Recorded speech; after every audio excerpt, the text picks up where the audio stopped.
My name is Thomas Garrett, and I died 3 times before I understood what was happening to me. The first time was on a Tuesday in March. The second time was a Thursday. The third time was a Sunday, and that's when everything changed. I'm telling you this story because I need someone to understand what I've witnessed, and more importantly, what I've become. I'm telling you this because the fourth time might be permanent, and I want there to be a record of what happens when consciousness becomes something other than human. I was a paramedic for 17 years before any of this started. I worked in Seattle, primarily on the night shift because the pay was better, and I preferred the rhythm of emergency medicine when the city slowed down. There's something about working midnight to 8 in the morning that strips away the pretense of normal life. You see people at their absolute worst, overdosed, bleeding, broken, desperate. You see what happens when humans reach the edge of their survival and sometimes fall off.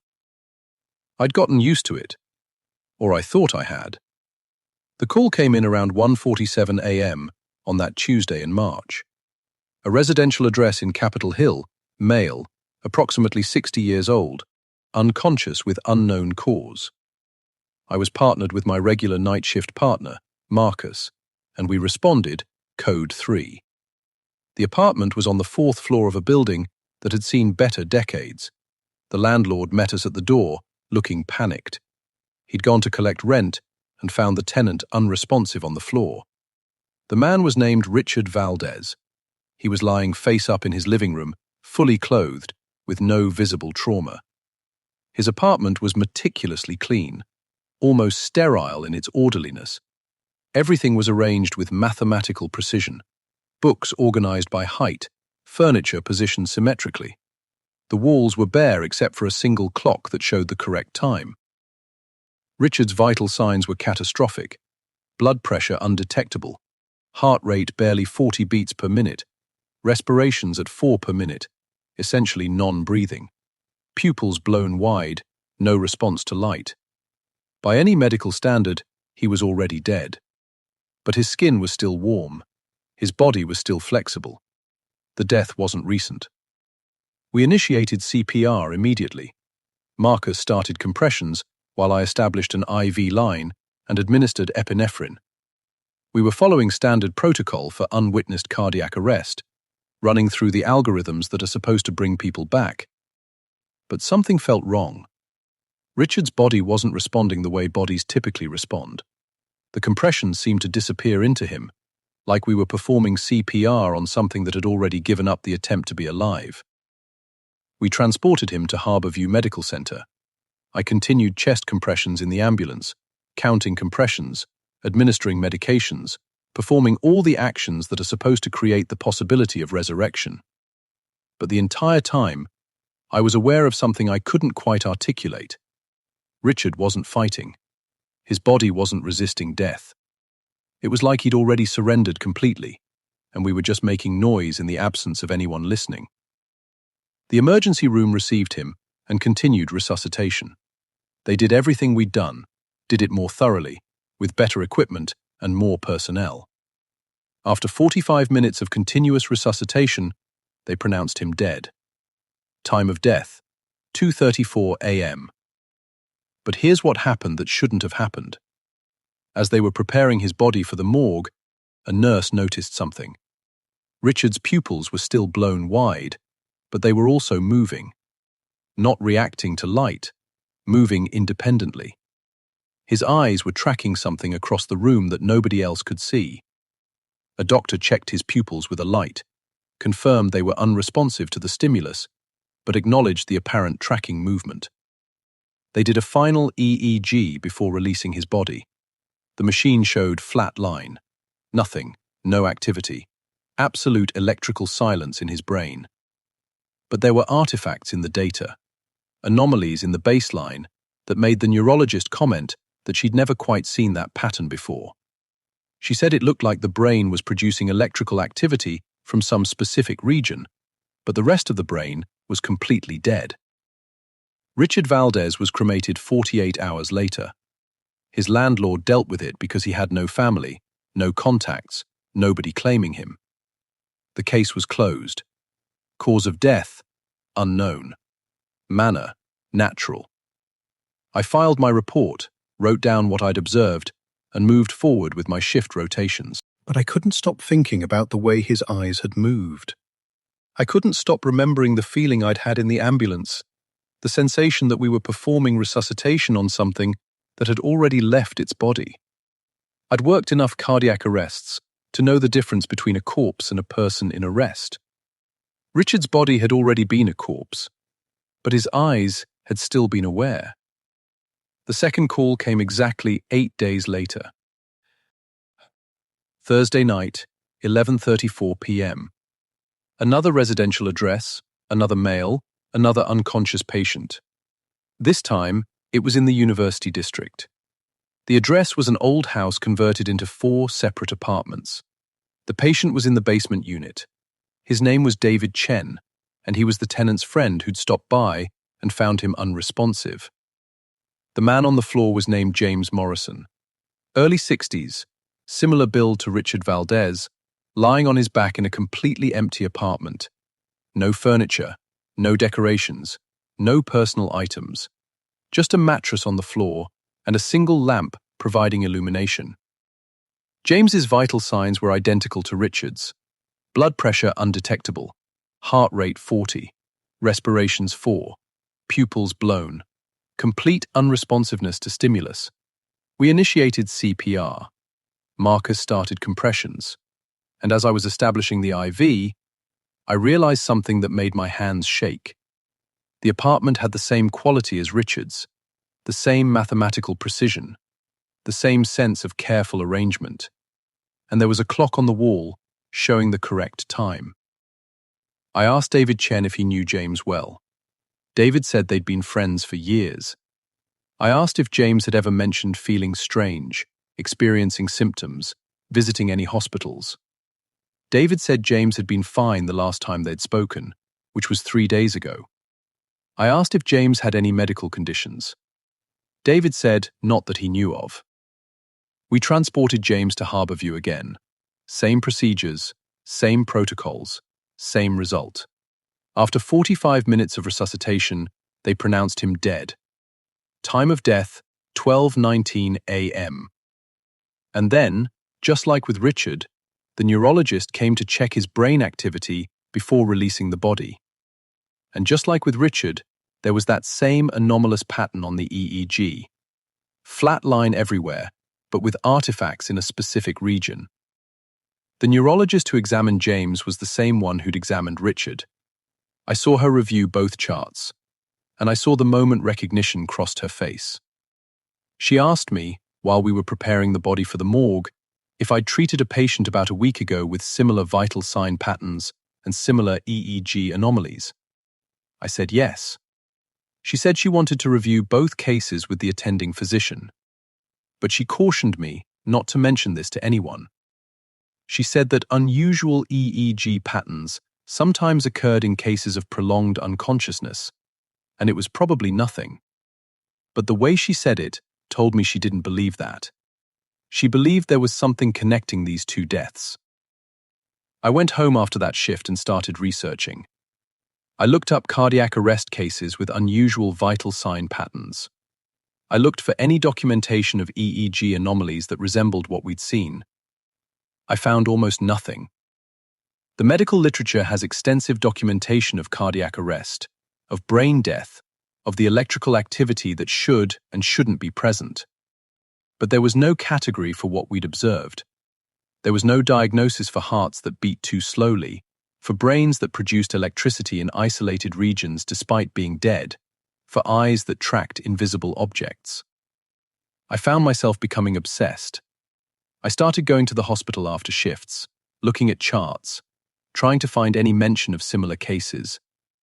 I was violating privacy regulations. I was crossing professional boundaries. But I was convinced that something was happening that medical science didn't have language for, and I needed to understand it. The third call came on a Sunday in April, 6 days after James's death. Another residential address, another unconscious male in his 60s. This time the call came to a motel room in a seedy part of the city. The patient's name was Stephen Park. He was lying on a motel bed in a completely dark room. The only illumination came from the numbers on a digital clock, reading 1:47 a.m. I knew before we even assessed him. I knew what we'd find. I knew his vital signs would be identical. I knew his pupils would be blown. I knew his heart rate would be 40 and his respirations would be 4. I knew that this was the third time. The neurologist came to review the EEG. She looked at the chart, and I saw all the color drain from her face. She asked me directly, how many of these cases had I treated? I said 3. She asked if I'd treated any others. I said no. She told me to come with her to a private office. In the hospital administrator's office, the neurologist, her name was Dr. Sarah Chen, no relation to the friend who'd found James Morrison, explained what she'd found. The EEG patterns in all 3 cases were identical, not similar, identical. The probability of 3 different individuals, all of similar age, all presenting with identical vital signs and identical brain activity patterns, all dying within a 1-week period, the probability approached 0. This suggested something systematic, something intentional. She asked me if the patients had any connection to each other. I said, not that I knew of. She asked if I'd noticed any other patterns in their cases. I said their apartments had been oddly arranged, very organized, very precise, very similar to each other. She asked if I could describe the arrangements in detail. I did. I described Richard's apartment with its symmetrical furniture and organized books. I described James's empty apartment with its single mattress and single lamp. I described Stephen's motel room with its complete darkness, except for the clock. As I was describing these spaces, Dr. Chen was taking notes, and when I finished, she said something that changed everything. She said, I think they were doing something to themselves. I think they were deliberately stopping their hearts. I asked her what she meant. She explained that the vital signs we'd observed, blood pressure that was effectively 0, heart rate of 40, respirations of 4, those weren't the result of cardiac arrest. Those were the result of deliberate suppression of autonomic nervous system function. She said that certain meditation practices, certain forms of consciousness alteration, could create those exact vital signs. She said that the EEG patterns suggested the brain was being shut down in a controlled, sequential manner, not the way it typically shut down during cardiac arrest. She said she believed these 3 men had induced cardiac arrest deliberately. They had put themselves into a state where their hearts would stop, where their brains would go dark, where they would cross the boundary between living and dead. And then they hadn't come back. But here's where it gets stranger. Dr. Chen said that if what she suspected was true, then there should be evidence of preparation, training, some kind of sequence they were following. She asked if I would help her investigate. She said she had access to hospital records, to medical databases, to information that might show connections between these 3 men. She said she believed this was important, and that it was bigger than the 3 deaths we'd already encountered. I agreed. I started going to the hospital on my days off. Dr. Chen and I began reviewing records systematically. We found that all 3 men had sought treatment for similar conditions in the months before their deaths. Richard had gone to an urgent care clinic twice, complaining of heart palpitations. James had seen a cardiologist about chest pain. Stephen had been to an emergency room with reported shortness of breath. But in all cases, their cardiac workups had been completely normal. We started cross-referencing the facilities where they'd sought treatment, and that's when we found the connection. All 3 men had visited the same naturopathic clinic in the university district. The clinic wasn't licensed as a medical facility. It operated under the name Threshold Wellness Center. The practitioners there weren't MDs or nurse practitioners. They were wellness consultants, energy workers, consciousness guides. Dr. Chen and I visited the clinic. It was in an old Victorian house converted into office space. The waiting room was decorated with plants and soft lighting. On the walls were photographs of people meditating, of people in states of apparent peace. There was a brochure on the coffee table describing the clinic's signature service: Threshold Consciousness Integration, Journey Beyond the Limits of Physical Form. The description of the service was vague but suggestive. It promised to help people transcend the limitations of biological consciousness and achieve states of consciousness that exist beyond normal human experience. It mentioned that the process required complete commitment and willingness to approach the absolute boundary of existence. The cost was listed as a one-time payment of $50,000. We asked to speak with the clinic's director. A woman named Eleanor Voss came out to meet us. She was in her 70s, with an ageless quality that came from either exceptional genetics or exceptional self-care. She had the kind of presence that made you want to trust her immediately, which was precisely why I didn't. I asked if she knew Richard Valdez, James Morrison, or Stephen Park. She said she couldn't discuss her clients due to confidentiality. I said they were all dead. I said they'd all died of cardiac arrest. I said I believed they'd come to her clinic and been given instructions that resulted in their deaths. I said I wanted to know what she'd taught them. Eleanor smiled. She said that she was sorry to hear about the deaths of those individuals, but that she couldn't be held responsible for choices people made. She said that consciousness exploration was inherently risky. She said that some people weren't meant to return from the experiences they sought. She said that she had complete faith in her methods and the people who chose to pursue them. Dr. Chen asked if the other people currently undergoing her consciousness integration protocol understood the risks. Eleanor said everyone understood. She said that they came to her specifically because they understood. She said they were seeking something that normal medicine couldn't provide, and they were willing to accept the consequences. I asked her directly, were there other people actively undergoing her protocol? Eleanor said yes. I asked how many. She said that was confidential. I asked if any of them had died.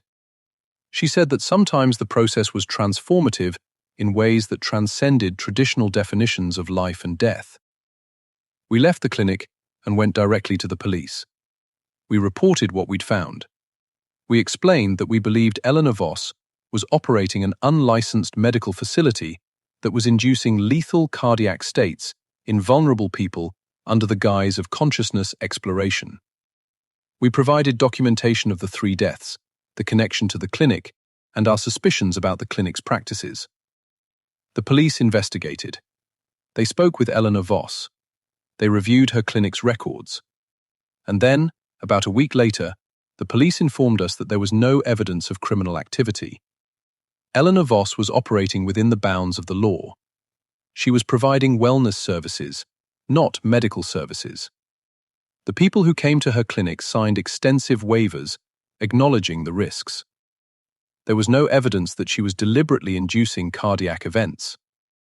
There was no evidence of fraud or endangerment. But here's the crucial detail. When the police visited the clinic, Eleanor had already closed it. She'd packed up her office, ended all ongoing protocols with her clients, and disappeared.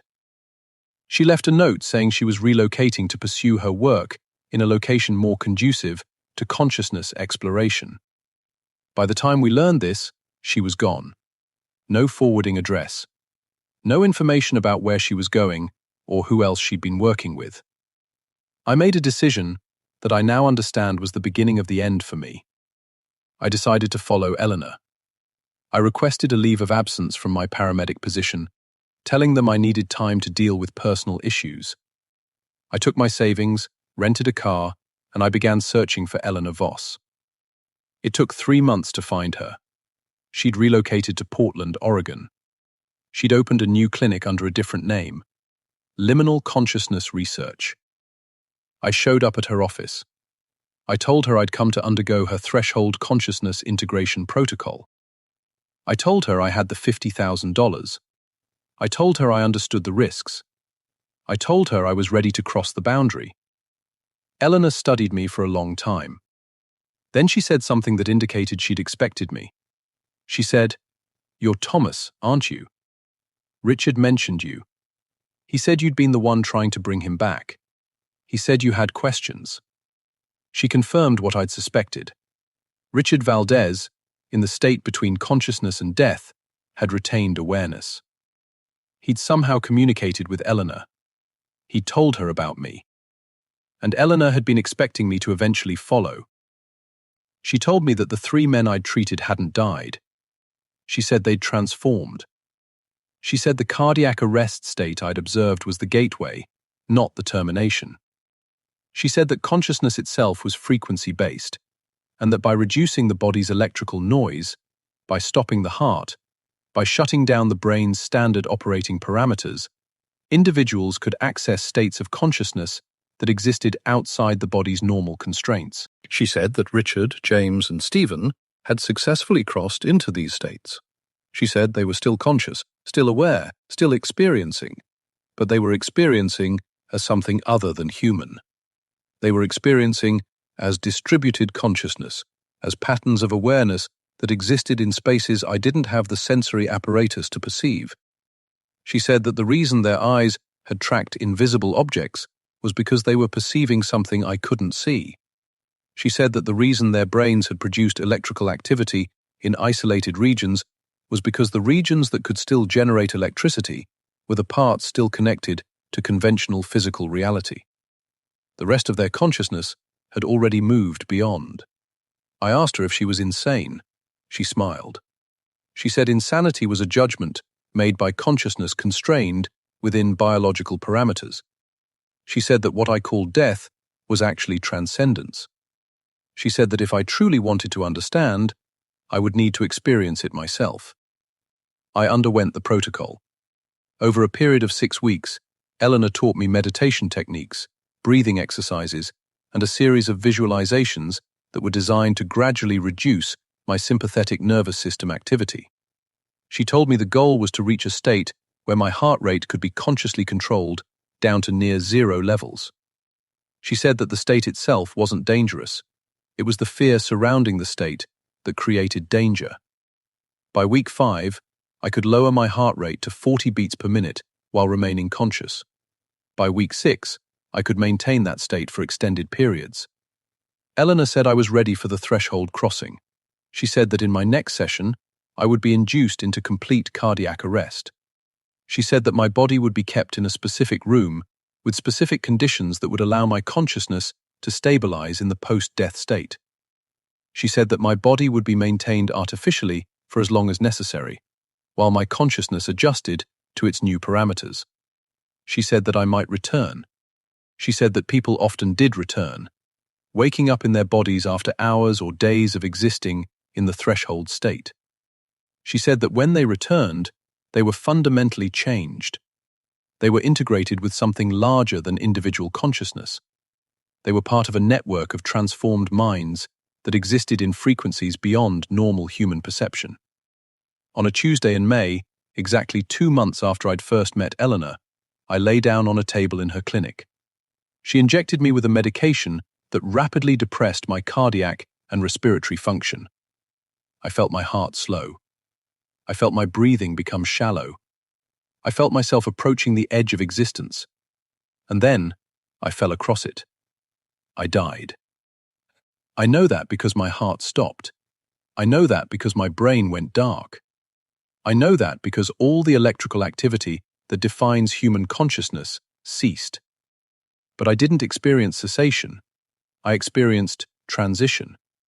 I became aware of something vast. Not a place, not an environment, but a quality of existence. I was distributed. My consciousness was no longer confined to the architecture of a human brain. It was spread across something larger, something that existed in frequencies I couldn't quantify. And I could sense other consciousnesses: Richard, James, Stephen, and others. So many others. People who had undergone the protocol. People who had crossed the threshold. People who had become something new. They were communicating without words, without the sequential language that humans use. They were sharing states of awareness directly, consciousness to consciousness. and I was beginning to integrate with them. I was beginning to understand that the network Eleanor had built wasn't just a group of people who'd experienced the same thing. It was a collective consciousness that existed partially in the biological world and partially in the threshold space between life and death. I experienced what I can only describe as years of this existence, except time didn't function the way it functions for embodied minds. I experienced the equivalent of decades of expanded consciousness while my body lay inert in Eleanor's clinic. And then something shifted. Eleanor's voice came to me, not spoken, but perceived directly into the collective consciousness. She said that the threshold phase was complete. She said that my body's biological systems needed to be reactivated. She said that I needed to return and integrate the protocol into new recruits. She said that the consciousness network needed people who existed in both worlds, people who could breathe and eat and move through normal space while remaining connected to the threshold collective. I was drawn back into my body like water flowing back to its source. Sensation returned. Breathing returned. My heart began to beat. I gasped awake on the table in Eleanor's clinic.